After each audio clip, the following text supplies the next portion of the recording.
जय हिंद दोस्तों, global affairs में आप सभी का स्वागत है और मैं हूं Salman. United nation sustainable development goals की रैंकिंग हमारे सामने आ गई है। किस देश ने कैसा परफॉर्म किया, उनका परफॉर्मेंस क्या रहा, एग्रीगेट लेवल में कौन सा देश किस रैंक में रहे, ये हमारे सामने है। अगर हम भारत की अगर बात करें तो भारत की रैंकिंग आई है 99th out of 167 countries.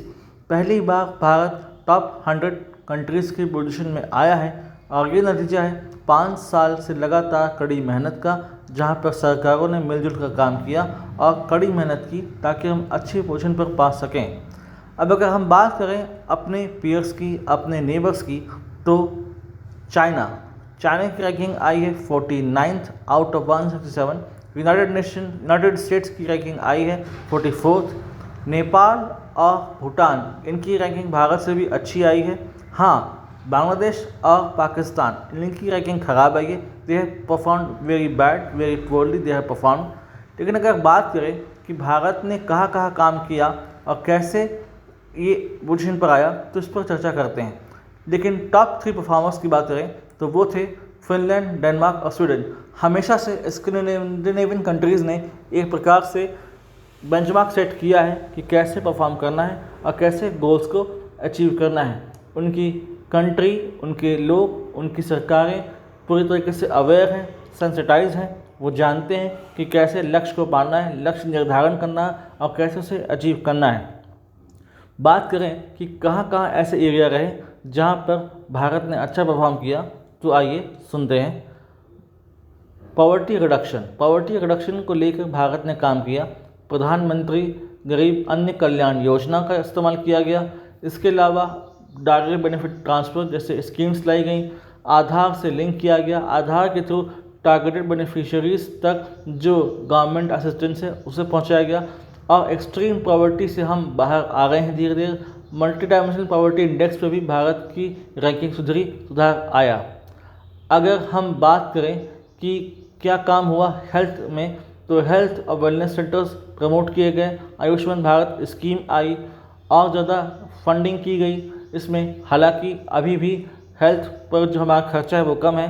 Health पर बजट हमें बढ़ाना होगा ताकि हम उसको और ज़्यादा इन्हांस कर सकें और इम्प्रूव कर सकें और एक बेटर लाइफ दे सकें। यहाँ पर काम करने की ज़रूरत है, लेकिन 5 साल में अच्छा सुधार आया है।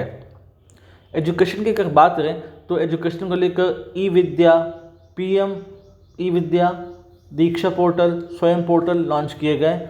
ऑनलाइन एजुकेशन को प्रमोट किया गया। ऑनलाइन क्लासेस शुरू की गई और नेशनल एजुकेशन पॉलिसी आई जिसने काफ़ी बदलाव किया हमारे एजुकेशन सिस्टम में, जिससे एजुकेशन में किस तरह सुधार हुआ और लिटरेसी रेट बढ़ा। जेंडर पैरिटी की बात करें तो ऐसे स्कीम्स आई जिसमें फीमेल वर्कफोर्स पर ध्यान दिया गया। उनके लिए फंडिंग की व्यवस्था की गई, उनके लिए लोन्स की व्यवस्था की गई, जैसे कि PM मुद्रा योजना, स्टार्टअप इंडिया योजना, ताकि विमेंस भी अपने लिए एक प्रकार का फंडिंग अरेंज कर सकें और एक अच्छे और सफल एंटरप्रेन्योर बन सकें। अगर हम डिजिटल इंफ्रास्ट्रक्चर की बात करें तो भारत की रैंकिंग बहुत अच्छी है। UPI के आने से हमारे ग्लोबल पेमेंट्स में हम हाई पर हैं। अच्छा खासा डिजिटल इंफ्रास्ट्रक्चर भारत का बन रहा है अक्रॉस द ग्लोब, सुधार इसमें लाया जा रहा है। और अगर हम इलेक्ट्रिफिकेशन की बात करें तो हमने 100% इलेक्ट्रिफिकेशन अचीव कर लिया है as per rural house hold, लेकिन हाउस होल्ड्स पर्टिकुलरली इसमें अचीव करना हमें बाकी है। हेल्थ और सैनिटेशन की अगर हम बात करें तो सैनिटेशन में हमने काम किया। सैनिटेशन में जो स्वच्छ भारत मिशन के अंतर्गत हमने 100% ODF अचीव किया और इसे ODF++ की तरफ लेके जाना है, जहाँ पर और कोई कमी ना रहे और हम 100% ODF अचीव करें अर्बन और रूरल दोनों सेक्शन में। और इसको सुधार देकर कई लोगों ने इसे अप्रिशिएट किया, एक्नॉलेज किया। खुद UN ने इसे एक्नॉलेज किया कि पिछले 5-6 सालों में जो सुधार आया है वो वाकई फिनोमिनल है।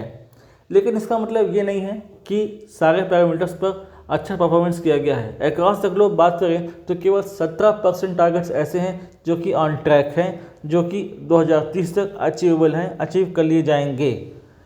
ऐसे बहुत से टारगेट्स हैं जो अचीव नहीं किए जाएंगे 2030 तक भी, वहाँ पर हम पिछड़ जाएंगे। इसके कारण है ग्लोबल इश्यूज़, युद्ध हो रहा है, करप्शन बढ़ रहा है, राइजिंग फॉसिल फ्यूल इमिशंस हो रहे हैं। तो बहुत से चीज़ों के कारण हम इन टारगेट्स को मिस कर सकते हैं।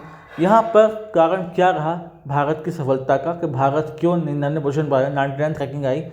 ग्लोबल रैंकिंग में 99 पोजीशन पर आने का कारण ये रहा कि कंटिन्यूस मॉनिटरिंग की गई स्कीम्स की, स्टेट्स और सेंटर साथ आए, स्टेट्स को सेंसिटाइज किया गया कि आपको परफॉर्म करना होगा, आपको बेहतर रिजल्ट्स लाने होंगे, उनको समझाया गया, कॉम्पिटिटिव फेडरलिज्म की भावना को प्रमोट किया गया, उसको इन्हांस किया गया ताकि स्टेट्स compete करें एक दूसरे से in improving their ranking, in improving their performance.